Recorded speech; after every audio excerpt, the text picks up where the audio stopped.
November 1944, Evansville, Indiana, more than 1,000 miles from any ocean and navy. Liaison officer stands at the edge of the Ohio River watching something that shouldn't exist, the vessel sliding down. The is 328 long, longer than a football field, 50 wide at the beam, displacing over 4,000 tons when fully loaded, an ocean-going warship. Being born in a cornfield, LST-1101 hits the water sideways, the only way to launch a ship this size into the narrow Ohio River. For a terrifying moment, the massive vessel lists violently to port, threatening to capsize before it even begins its journey. Water floods over the deck, then slowly, impossibly, the ship rights itself, the ballast system designed to let this flat-bottomed giant cross oceans and then beach itself on enemy shores keeps it upright, behind the officer, the Evansville shipyard across 40 acres of what was 18 months ago empty riverfront. 3 shifts work around the clock, 19,000 workers at peak production. The welding torches never stop. The shipyard has its own hospital, its own cafeteria, its own police force. It's a city within a city, dedicated to a single purpose: building the impossible. The mathematics are staggering: 1 ship every 3 to 4 days, 167 LSTs launched from this yard alone. More than any other shipyard in America, and is just one of 5 Cornfield shipyards scattered across America's heartland: Illinois, Indiana, Pittsburgh, and Pennsylvania. Together, they've produced 660 of the 151 LSTs built for the war. 2-3 of the entire LST fleet built a 000M from the sea. Officer watches LST-1101 settle into the current. In a few days, Coast Guard pilots will navigate this ship down the Ohio River to Cairo, Illinois, then down the Mississippi to the Gulf of Mexico, then across the Atlantic to join the invasion fleets. The ship will carry 20 Sherman tanks or 2,100 tons of cargo. It will run itself deliberately aground on enemy beaches. It will survive conditions that would sink conventional ships. It will be part of the largest amphibious invasions in human history. But the true miracle isn't the ship itself, it's where it was built, how it was built, by whom it was built. Bridge workers and steel fabricators who'd never seen an ocean, constructing vessels that would cross the Atlantic. Farmers' daughters welding hull plates that would face German 80 guns at Normandy. A bridge-building company from Kansas creating an armada that would change the course of the war. If you're moved by these true stories of courage and ingenuity and think they deserve to be remembered, please hit that like button and subscribe for more. It helps us honor these unsung heroes and share more of these incredible tales. Now the journey to this moment, this impossible shipyard building. Impossible ships began 3 years earlier with a desperate British Prime Minister and a single evacuated beach. May 26, 1940, Dunkirk, France, 338,000. British and French troops evacuated across the English Channel in 9 days. Military miracle, yes, but they left everything behind: tanks, artillery, trucks, small arms, ammunition, everything an army needs to fight. Prime Minister Churchill addressed Parliament on June 4 and refused to sugarcoat the reality. We must be very careful not to assign to this deliverance the attributes of a victory. Wars are not won by evacuations. Churchill understood what Dunkirk revealed. Britain needed vessels that could transport tanks and heavy equipment across the ocean, run directly onto enemy beaches, and unload without port facilities. The British had landing craft, small vessels that could carry infantry, but tanks required something entirely different, something that didn't exist.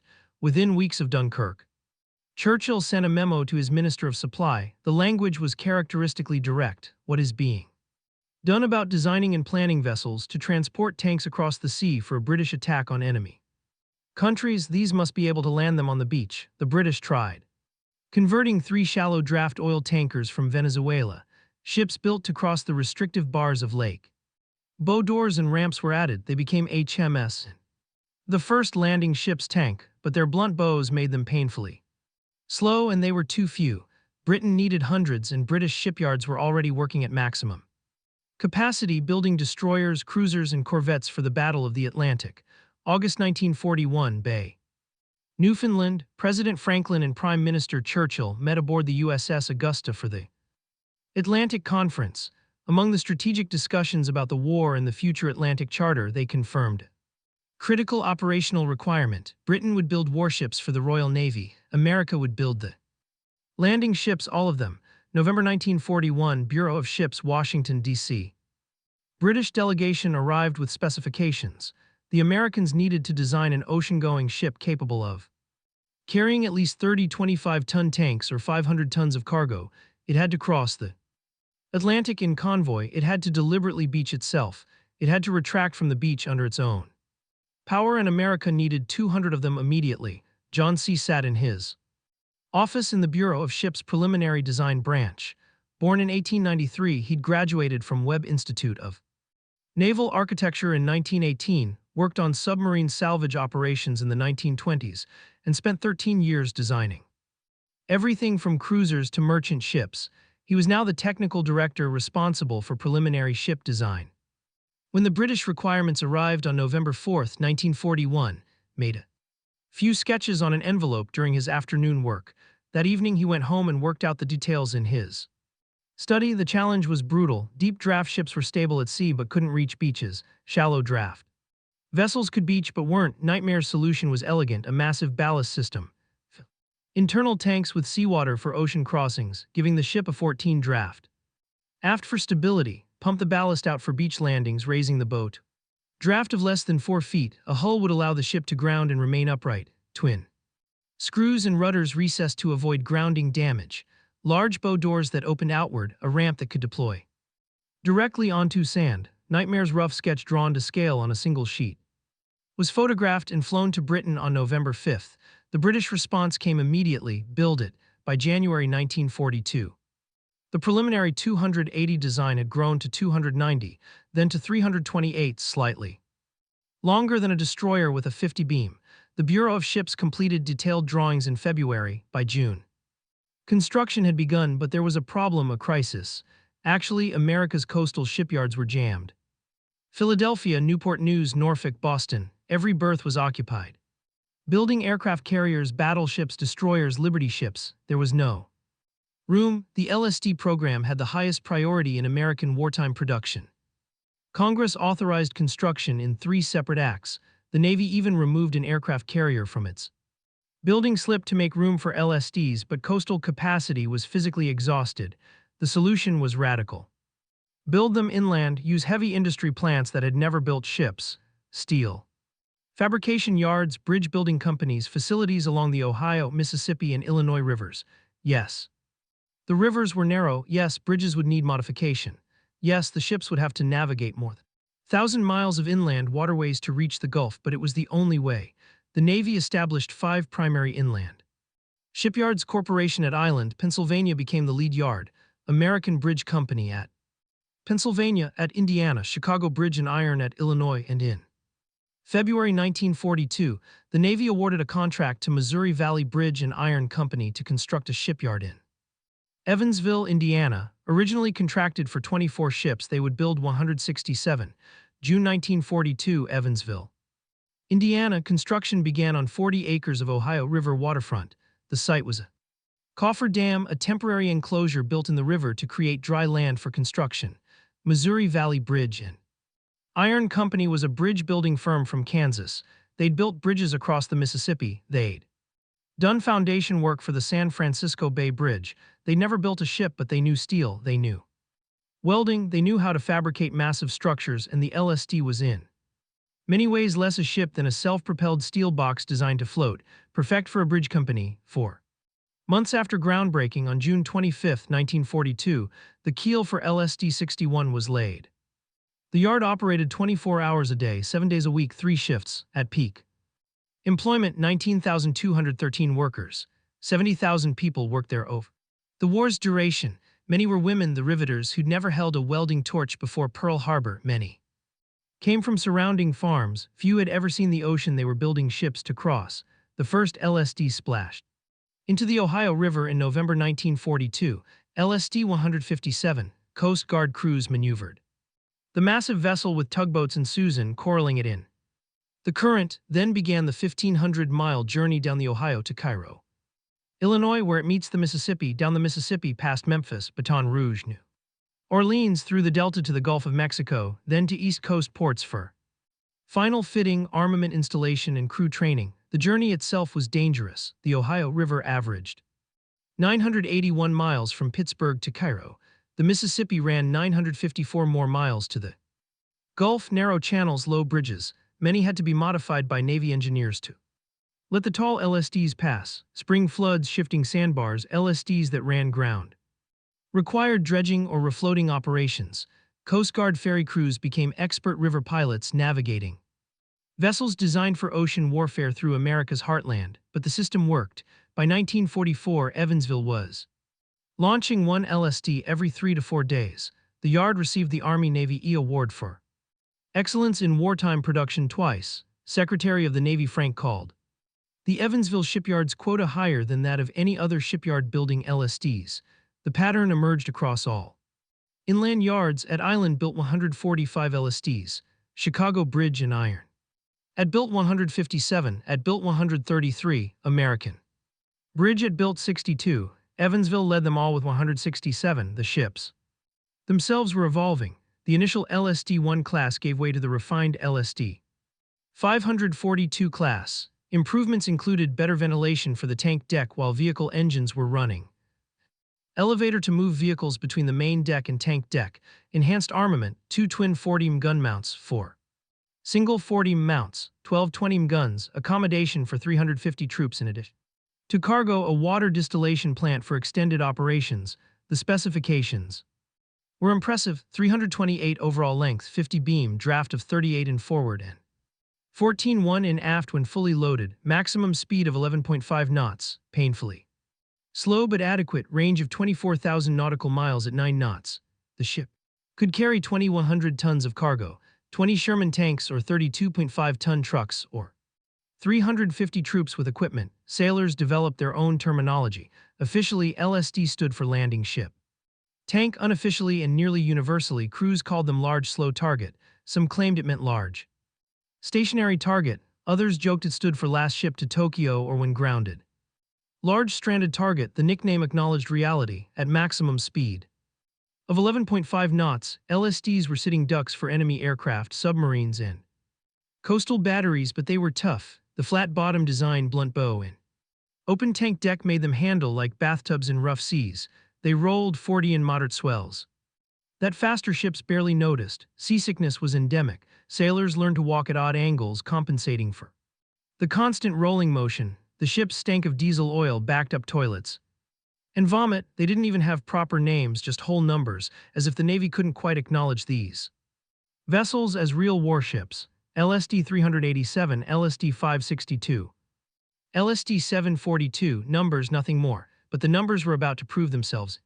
Combat, July 10, 1943, 2:45 hours, southern coast of Sicily, Operation Husky, the Allied invasion of Sicily, 3,200 ships approaching the Sicilian coastline in darkness, the largest amphibious assault yet attempted.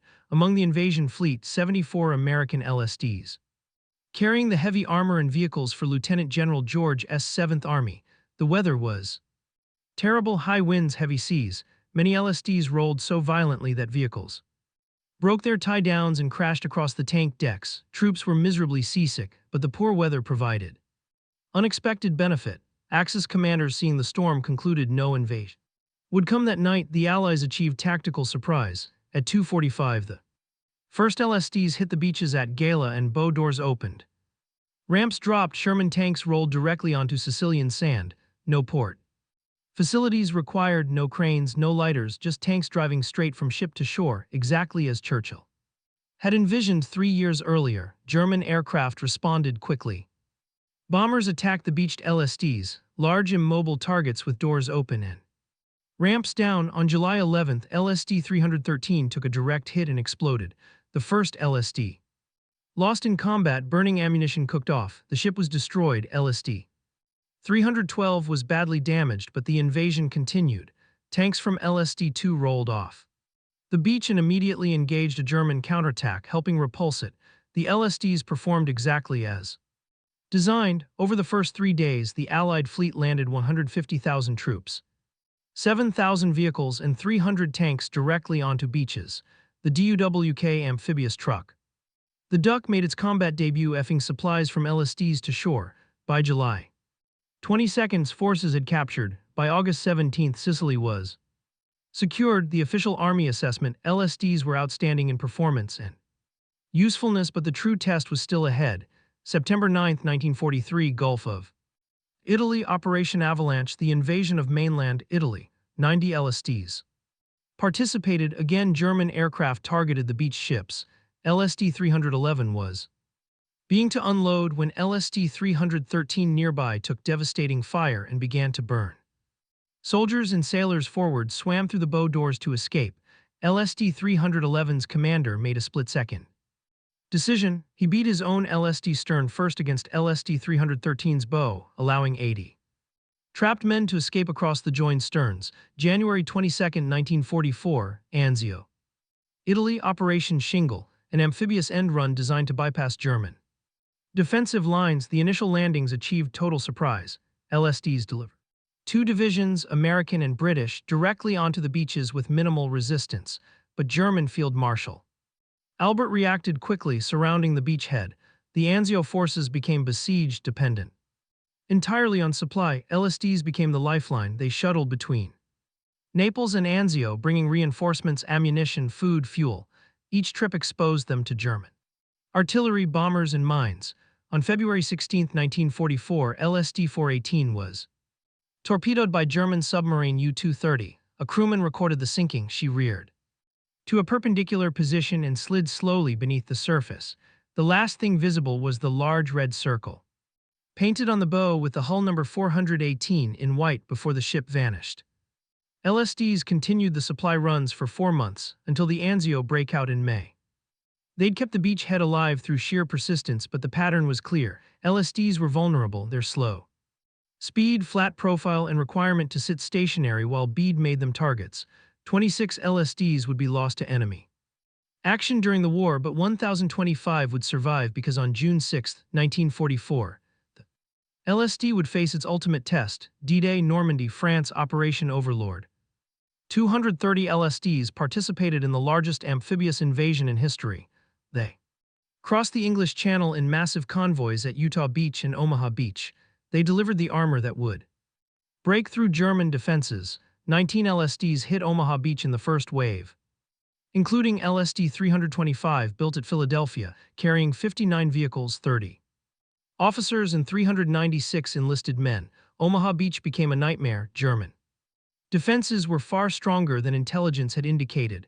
Artillery, machine guns, and obstacles turned the beach into a killing ground. LSTs beat under fire, dropped their ramps, and Sherman tanks rolled into hell. Some LSTs took direct hits, others found the beach so congested with destroyed vehicles and casualties that they couldn't unload. But the LSTs kept coming, wave after wave. When a ship was damaged, another replaced it. When the beach was blocked, Navy beach masters cleared paths. When German artillery found the range, LST gun crews returned fire with their 40 mounts. By June 7th, the beachheads were secure. Then came June 19, the worst storm in the English Channel in 40 years. American artificial harbor at Omaha Beach was destroyed, ships blown into concrete, breakwaters breached. For 3 days, resupply seemed impossible. The LSTs saved the operation, while fast transports couldn't approach the violent beaches. LSTs could run themselves directly to ground. Their flat bottoms and ballast systems let them beach in conditions that would have destroyed conventional ships. Admiral John Hall later argued that LSTs alone could have supplied the entire Normandy invasion without artificial harbors. Historian Stephen wrote that Normandy proved the LST had become indispensable. In the first week after D-Day, LSTs configured as hospital ships evacuated 41,035 wounded soldiers back to England. 38 LSTs had been modified with operating rooms, ward space, and medical staff. They turned the reverse crossing into casualty evacuation routes, saving thousands of lives. August 15, 1944, Operation Southern France, 60 LSTs supported the invasion of Provence. By now the system was refined. Beach masters coordinated arrivals, engineers cleared obstacles, medical teams waited aboard hospital LSTs. The tactics developed at Sicily, Anzio, and Normandy had created a doctrine for amphibious warfare, but the Pacific theater would demand even more from the LSTs. June 1943, Canal, Solomon Islands. The first LSTs arrived in the Pacific. They began the island hopping campaign that would define the war against Japan. Vila. Saipan, Lee Gulf. At Lee Gulf in October 1944, LSTs delivered the forces for General MacArthur's return to the Philippines. In February 1945, LSTs bead. Under Mount Shadow, at Okinawa in April 1945, LSTs faced. An LST 808 took a torpedo in the engine room, killing 5 crew members instantly. In both theaters, the pattern was identical. LSTs delivered the forces that secured the beachheads. They supplied the armies that advanced inland. They evacuated the wounded. They carried fuel, ammunition, food, vehicles, equipment. They were derided as slow and ugly, but they were there. Every single invasion, every single operation. The LST, November 4, 1941, Bureau of Ships, Washington, D.C. John C. received specifications that seemed contradictory. The ship needed to cross the Atlantic in winter storms requiring deep draft displacement, but it also needed to beach on shallow shores requiring minimal draft and a flat bottom. These requirements existed in direct opposition. No ship could do both. Mathematics were brutally simple. Ocean stability required draft. The deeper ship sits in the water, the more stable it becomes in rough seas. Conventional cargo ships drew 20 to 30 feet.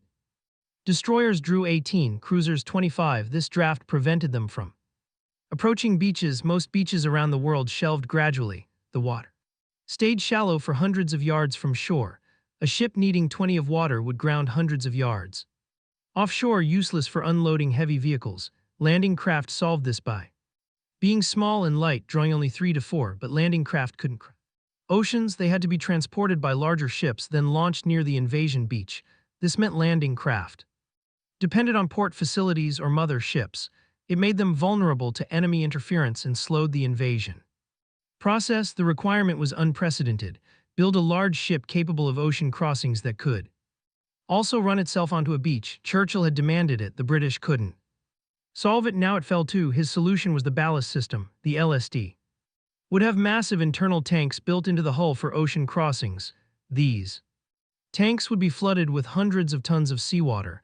The added weight pushed the ship deeper. 14 draft aft, 712 forward. This gave stability in rough seas. The ship could maintain convoy speed, handle Atlantic storms, and survive the voyage. Approaching the beach, pumps would empty the ballast tanks.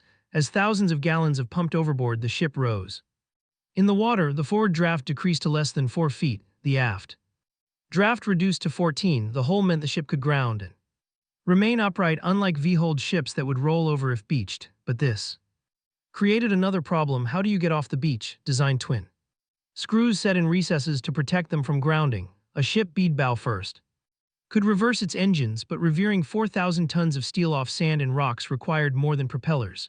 So the design included a windlass system. An anchor could be deployed, then the mechanical winch would pull the ship backwards off the beach. Combined with revering the engines and reflooding the ballast tanks, the LST could extract itself. The bow required radical design. It had to be blunt enough to incorporate large doors, but sleek enough to handle seas. The compromise was a modified wedge shape. 2 doors hinged at the sides opened outward like double doors. Behind the doors, a ramp connected the tank deck to the beach.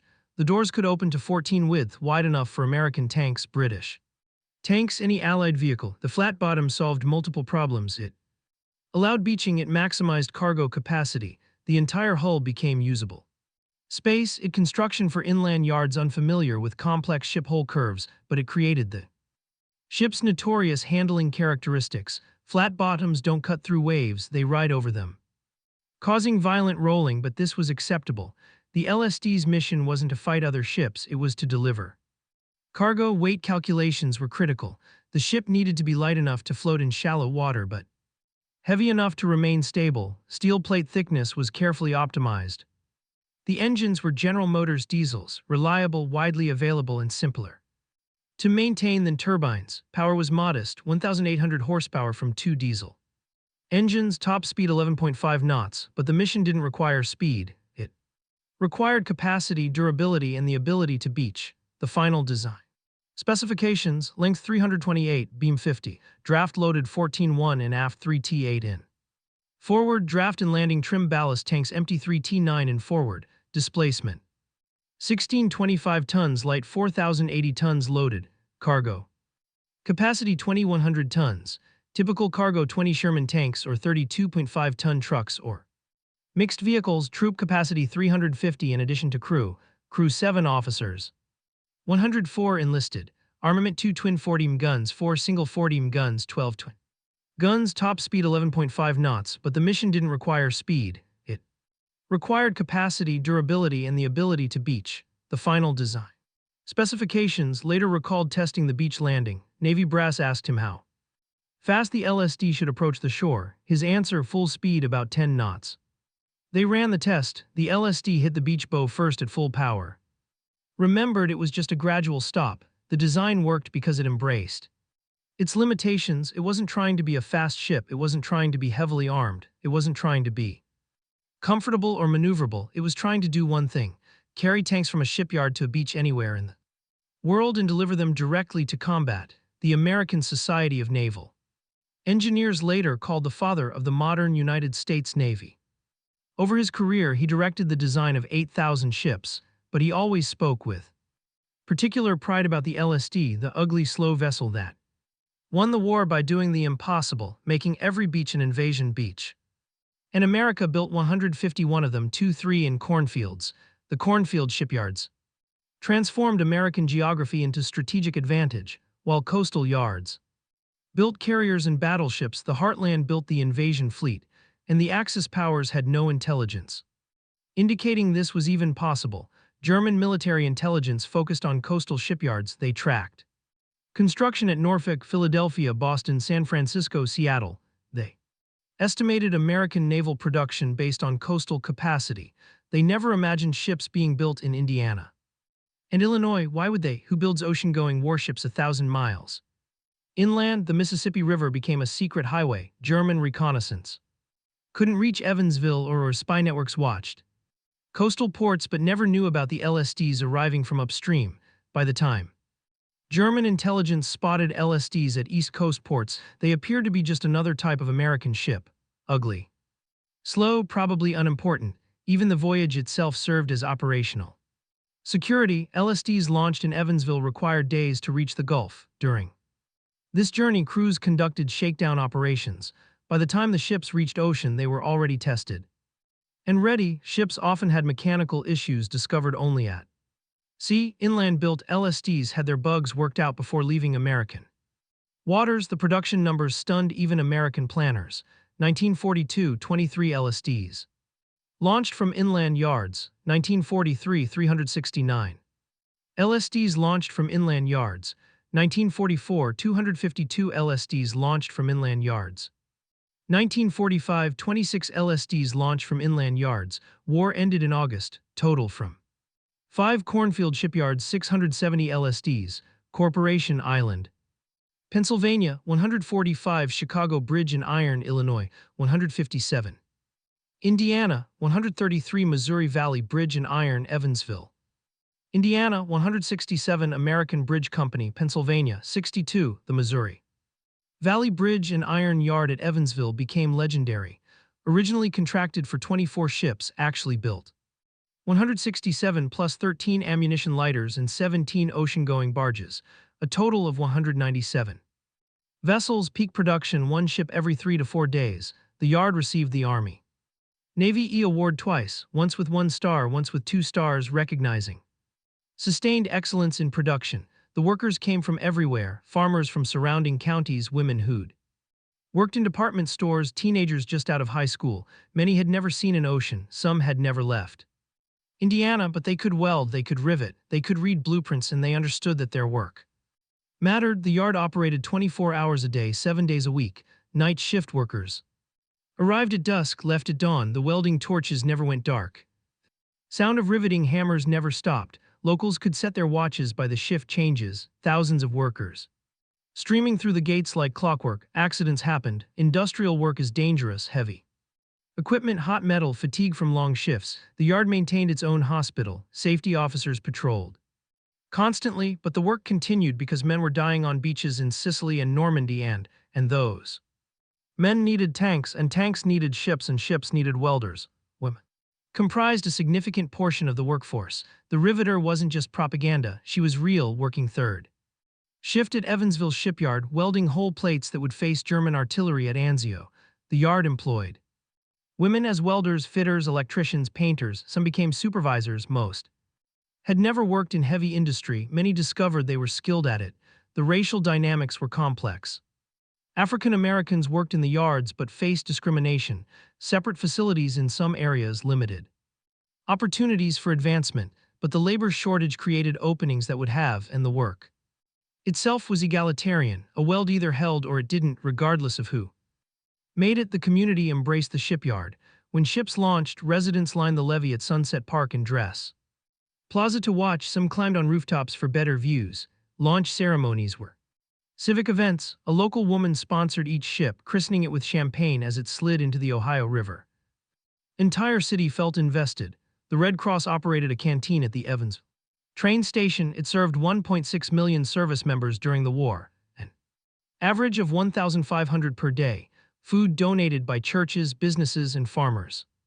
Volunteers working around the clock, because Evansville was a transit hub, troops passing through, LST crews arriving for training, Navy personnel moving between assignments. By February 1945, when the last Evansville-built LST launched, the yard had produced 167 LSTs, 13 ammunition livers, 17 ocean-going barges, total displacement over $670,000, tons of shipping, total value over $300 million. 1945, the yard shut down in December 1945. Last ship departed, the workers went home. In January 1946, a fire swept through the facility. Some structures were destroyed, the rest were demolished. Today, nothing remains. Site is a parking lot, but when the Ohio River level drops, they are still visible. Concrete ramps leading to the water, where 167 ships began their journey to war. Other inland yards had similar stories. At Illinois, Chicago Bridge and Iron built 157 LSTs.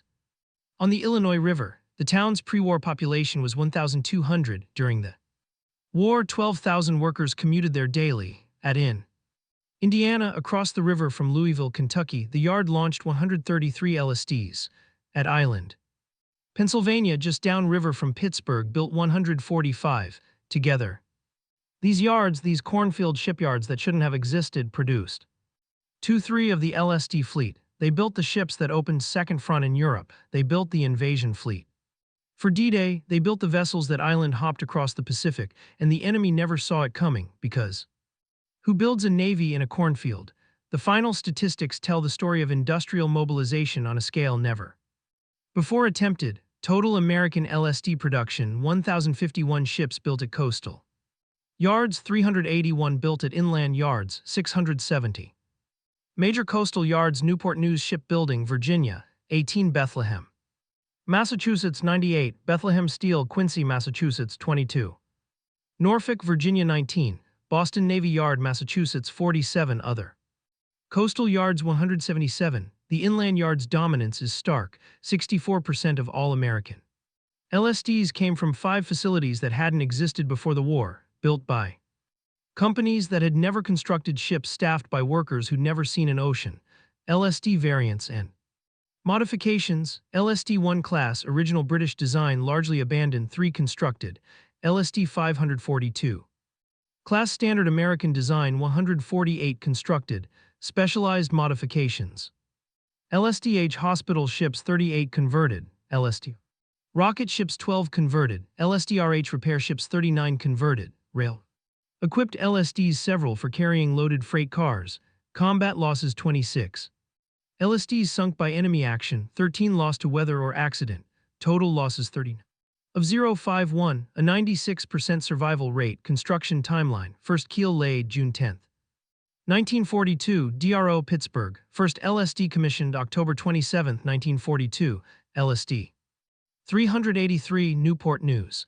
Peak production 1943 to 1944, averaging 30 to 35 LSTs per month. Final LST completed 1945. Combat operations: European theater. Operation Husky, Sicily, 74 American LSTs, July 1943. Operation Avalanche, 90 LSTs, September 1943. Operation Shingle, sustained operations January to May 1940. Operation Overlord Normandy, 230 LSTs, June 1944. Operation Southern France 60 LSTs August 1944. Pacific Theater Solomon Islands June 1943 onward, Gilbert Islands. November 1943, Marshall Islands January to February 1944, Saipan, Guam June to July 1944, Philippines Lee Gulf October 1944, February 1945. Okinawa April to June 1945, cargo delivered impossible to calculate. Precisely, but LSTs delivered millions of tons of equipment, vehicles, supplies, and troops. They participated in every major Allied amphibious operation 1943 to 1945. Personnel each LST carried a crew of approximately 111, 7 officers 104. Enlisted total LST crew personnel over the war, roughly 120,000 sailors. Considering rotations and replacements, wounded evacuated, at least 100,000. Casualties evacuated by LST hospital ships during the war, post-war service. LSTs continued serving through the Korean War 1950 to 1953 and Vietnam War 1965 to 1973. Some remained in service into the 1990s. Foreign navies operated LSTs for decades. The basic design proved so effective that modified versions are still built today. The Cornfield shipyards shut down after the war. Workers returned to farms, factories, and peacetime lives, but for 3 years America's heartland became its secret weapon. December 12, 1945, Evansville, Indiana, the last LST slides down into the Ohio River, LST 1114, the final ship from the final inland yard. The yard is already winding down, most workers have left. Cafeteria is closed, the hospital is empty. In a few weeks a fire will sweep through the facility, destroying what remains, but LST 1114 sits in the current, ready for its journey down the Ohio, down the Mississippi to the Gulf, then the Atlantic. But the war is over. This ship will never beach under fire, never carry Marines to hostile shores, never evacuate wounded soldiers. It will serve in training in reserve, perhaps eventually in Korea, but its war ended before it began. Yet LST 1114 represents something larger than one ship. It represents the industrial miracle that won World War II, not just the ships themselves, but where they were built, how they were built, by whom they were built. The Germans built to cut Allied supply lines. The Japanese built battleships to dominate the Pacific. America built LSTs in cornfields 1,000 miles from the sea. And when British, American, and Canadian troops hit the beaches at Normandy, they rowed ships built by farmers' daughters who'd never seen an ocean. When Marines stormed, they arrived on vessels welded by bridge workers from Kansas who'd never built a ship. The strategic advantage wasn't just production volume, it was production invisibility. Axis intelligence tracked coastal shipyards. They never knew about Evansville Island. By the time German reconnaissance spotted LSTs at coastal ports, they appeared suddenly as if from nowhere. 670 ships built in secret, in plain sight, in places the enemy couldn't imagine ships being built. John C., who sketched the LST design on an envelope in a few afternoon hours, received the Navy Distinguished Civilian Service Award in 1945. He retired in 1958 after directing the design of 8,000 ships. He died in 1982.